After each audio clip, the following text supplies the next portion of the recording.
Welcome back to the archive. I am Edith Marrow, keeper of these tapes.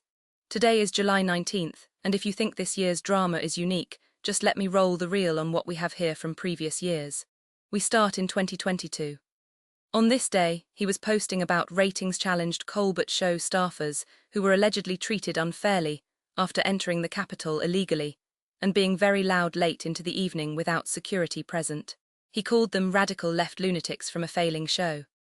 In that same year on July 19th, he also took aim at Speaker Robin Vos of Wisconsin regarding a Supreme Court ruling declaring some number of drop-box votes to be illegal. He urged him not to hide and suggested his opponent in the upcoming primary would do well if Vos didn't move with gusto. The markets that day? Well, SPY moved, QQQ moved, VIXY moved.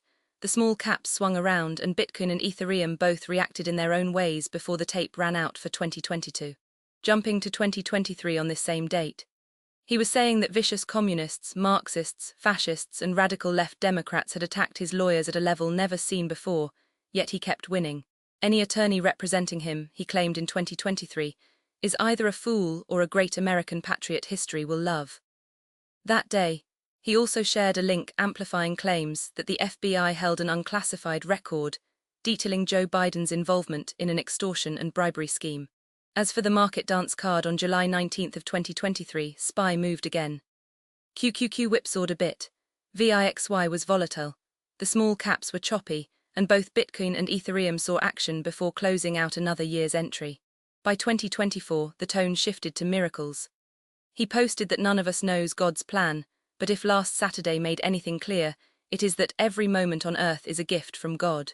The attacker in Pennsylvania wanted to stop his movement, he said, but this movement has never been about him. It has always been about you and the hard-working patriotic citizens of America. In 2024, on July 19th, he also shared a post claiming President Zelensky congratulated him on a successful Republican National Convention and becoming the nominee. He said they had a good phone call where Zelensky condemned the assassination attempt and remarked about unity. In return for this reach out, he promised that as your next president of the United States, he will bring peace to the world and end the war. He posted an image from that day showing a large indoor arena filled with some number. A giant screen displayed him speaking into a microphone flanked by American flags, while banners for Iowa, Oregon and Guadeloupe were visible in the crowd.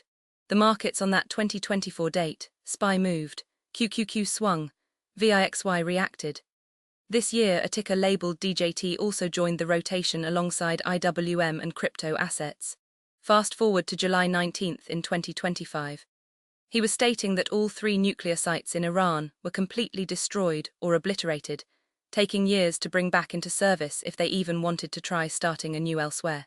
That same year on this date, he announced he had asked the Justice Department to release all grand jury testimony regarding Jeffrey Epstein. He noted that even with court approval, nothing would be good enough for the troublemakers and radical left lunatics making the request, who will always want more.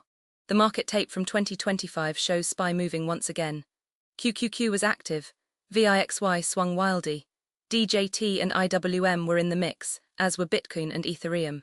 And now we land on today, July 19th of 2026. He is writing that the people of Aberdeen in Scotland are dancing because new Prime Minister Andy Burnham will open up all the way to North Sea oil. He claims this oil source has some number of years of capacity left, much not even found yet. He says it will turn a poverty-stricken disaster into one of the richest countries anywhere in the world. In his view today, Britain pays Norway some number of dollars a year for less valuable North Sea oil, and is moving horrible-looking windmills that destroy Aberdeen. He also shared an update from Greg Wisher at the Department of the Interior regarding World War II memorial fountains. Given his direction to coat them, they visited a vault underneath, described as a massive underground labyrinth feeling like a WW2 bunker. The description says it is old and falling apart with rusted-out electrical boxes leaking water. He posted an image showing stalactites forming on one electrical box in this vault, calling the previous administration's handover a complete mess. He also shared another photo of an open electrical panel with tangled wires and frozen organic matter or residue on a grated floor below. He described it as infrastructure affected by extreme cold, possibly from leaking pipes freezing structural elements. The markets today, SPY moved, QQQ reacted, VIXY was volatile, DJT and IWM swung around. Bitcoin and Ethereum saw movement once more on this calendar date. So what is the drift here? In 2022 it was about unfair treatment of staffers. By 2023 it was legal battles and FBI records. By 2024 we had miracles and assassinations averted. Last year it was obliterated nuclear sites and Epstein files. Today it is dancing Scotsmen in Aberdeen and stalactites growing on electrical boxes under Washington monuments. The specific grievances change from political rallies to infrastructure decay to foreign oil policy. But the certainty remains absolute every single time.